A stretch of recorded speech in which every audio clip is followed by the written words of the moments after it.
Hi friends, welcome back to my channel cook with Soumi. நம்ம super and டேஸ்டியான ஒரு கருவாட்டு குழம்பு தான் பார்க்க போகிறோம். பால் சொரா கருவாடு வந்து பார்த்திங்கன்னா எல்லா இடத்துலையுமே சந்தையில் எல்லா இடத்துலையும் கிடைக்கும். அந்த பால் சொரா கருவாடு வச்சு எப்படி நம்ம குழம்பு வைக்கிறதுன்னு பார்க்கலாம். ஃபஸ்ட்டு வந்து வெங்காயம், தக்காளி, அதுக்கப்புறம் பூண்டு வந்து நசுக்கி வச்சுருக்கேன். புளி வந்து ஊற வச்சுருக்கேன், ஒரு எலுமிச்சம்பழம் சைஸ் அளவு புளி. சுடு தண்ணி வந்து எடுத்திருக்கேன். இப்போ பால் சொரா கருவாடு இந்த மாதிரி தான் இருக்கும். அதை வந்து நம்ம ஃபஸ்ட்டு சுடு தண்ணியில் போட்டுடணும். போட்டு ஒரு 2 நிமிஷத்துக்கு அப்படியே வந்து விட்டுருங்க. விட்டுட்டு அதுக்கப்புறம் வந்துட்டு இதை நல்லா வந்து அலசி கழுவி எடுத்துக்கலாம். சுடு தண்ணியில் போட்டு நல்லா வந்து வாஷ் பண்ணி எடுத்துக்கலாம். பாருங்கள், இப்போ நல்லா வந்து சூப்பராக வாஷ் பண்ணியாச்சு. இப்போ இது எல்லாத்தையும் வந்துட்டு தண்ணி வடிச்சிட்டு வேறு ஒரு பாத்திரத்தில் சேர்த்துக்கலாம். இதிலே வந்து பார்த்திங்கன்னா கருவாடு நமக்கு ஆஃப் பாயில் வந்து ஆகிடும். அதனால் இந்த மாதிரி வந்து பண்ணி ரெடி பண்ணி வச்சுக்கணும். அதுக்கப்புறம் தான் நம்ம குழம்பு தாளிக்க ஆரம்பிக்கணும். இப்போ எல்லா கருவாடையும் இதே மாதிரி எடுத்து வச்சுக்கலாம். மொச்சக்கொட்டை வந்து நான் ஆல்ரெடி வேக வச்சுருக்கேன். இப்போ அதுவும் வந்து வெந்துருச்சு, எடுத்தாச்சு. இப்போ குழம்பு எப்படி பண்ணுறதுன்னு பார்க்கலாம். மொச்சக்கொட்டை இந்த அளவுக்கு நல்லா வெந்திருக்கணும், அப்போ தான் குழம்பு ரொம்ப டேஸ்ட்டாக இருக்கும். நம்ம எடுத்து வச்சுருக்க புளியை வந்து கரைச்சிட்டு அதோடய திப்பிலாம் எடுத்துட்டேன். இப்போ நம்ம 3 ஸ்பூன் அளவுக்கு மிளகாய்த்தூள் வந்து சேர்த்துக்கலாம். நீங்கள் உங்கள் காரத்துக்கு ஏற்ற மாதிரி மிளகாய்த்தூள் சேர்த்துக்கோங்க. உப்பு வந்து கொஞ்சம் பார்த்துட்டு சேர்த்துக்கோங்க, ஏன்னா கருவாட்டிலே வந்து உப்பு இருக்கும். அதனால் உப்பு நான் கொஞ்சம் கம்மியாக வந்து சேர்த்துக்கிறேன். இப்போ குழம்பு வந்து தாளிக்க ஆரம்பிச்சிடலாம். நல்லெண்ணெய் இல்லை கடலெண்ணெயில் செய்யுங்க, ரெண்டுமே வந்து குழம்பு சூப்பராக இருக்கும். நான் இன்றைக்கி கடலெண்ணெய் தான் யூஸ் பண்ணுறேன். உங்ககிட்ட நல்லெண்ணெய் இருந்துச்சுன்னா நல்லெண்ணெயில் யூஸ் பண்ணிக்கோங்க, ரொம்பவே நல்லாயிருக்கும்.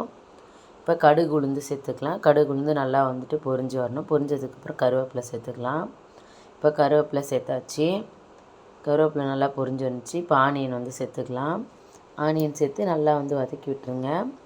ரொம்பவே டேஸ்ட்டாக இருக்கும் ஃப்ரெண்ட்ஸ், கண்டிப்பாக வந்து இதை ட்ரை பண்ணி பாருங்கள். இன்னும் வந்து பார்த்திங்கன்னா குழந்தைக்கு ஃபீட் பண்ணுற அம்மாங்கன்னா வாரத்தில் ஒரு முறை இந்த குழம்பு வந்து செஞ்சு சாப்பிட்லாம், ரொம்பவே நல்லது. பால் நல்லா வந்து சுரக்கன்னு சொல்லுவாங்க. அதனால் வந்து இந்த பால் சொரா கருவாடு நீங்களும் வந்து இந்த மாதிரி ட்ரை பண்ணி பாருங்கள். இப்போ ஒரு கைப்பிடி அளவுக்கு பூண்டு சேர்த்துக்கிறேன். பூண்டு சேர்த்து நல்லா வந்து வதக்கி விட்டுருங்க. இந்த பால் சொரா கருவாடு வந்து பார்த்திங்கன்னா ஆல்ரெடி நான் சிக்கன் குழம்பு மாதிரியும் வந்துட்டு ஆல்ரெடி அப்லோட் பண்ணியிருக்கேன். வேணுன்னா வந்து செக் பண்ணி பாருங்கள். டிஸ்கிரிப்ஷனில் உங்களுக்கு வந்துட்டு லிங்க்கு தரேன். ரொம்பவே வந்து டேஸ்ட்டாக இருக்கும்.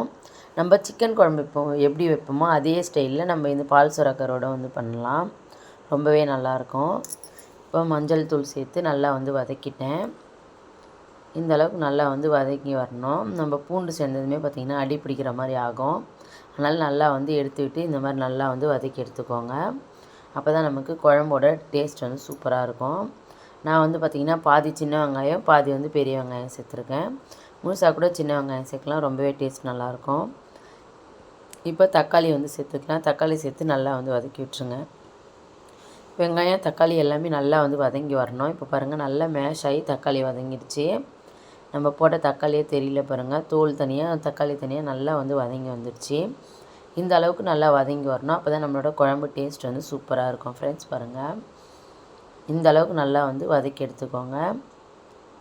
நல்லா வந்து வதங்கி வந்துடுச்சு. அடி மட்டும் எடுத்துகிட்டு நம்ம கலந்து விடணும், இல்லைனா வந்து அடி பிடிச்சிரும். இப்போ நம்ம வேக வச்சுருக்க மொச்சப்பயிரை சேர்த்துக்கலாம். சேர்த்து நல்லா வந்து கலந்து விட்டுருங்க.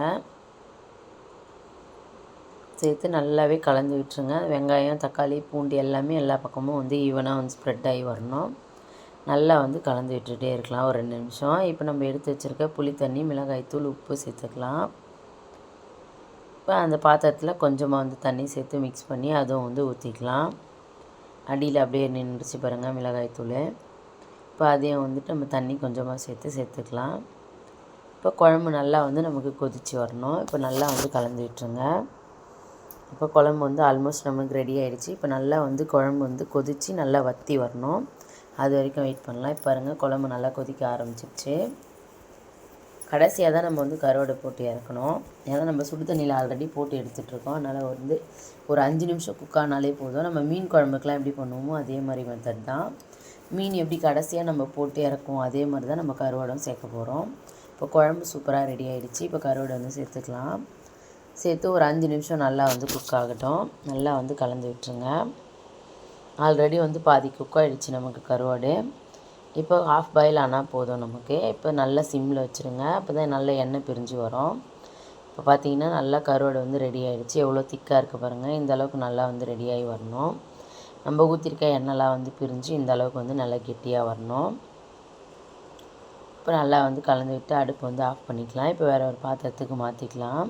இப்போ பார்த்தீங்கன்னா பால் சுறா கருவாடு குழம்பு சூப்பராக ரெடி ஆகிடுச்சு பாருங்கள். மொச்சக்கொட்டை கருவாடு குழம்பு சூப்பராக ரெடி ஆகிடுச்சு. மல்லித்தழை தூவி இறக்கிக்கலாம்.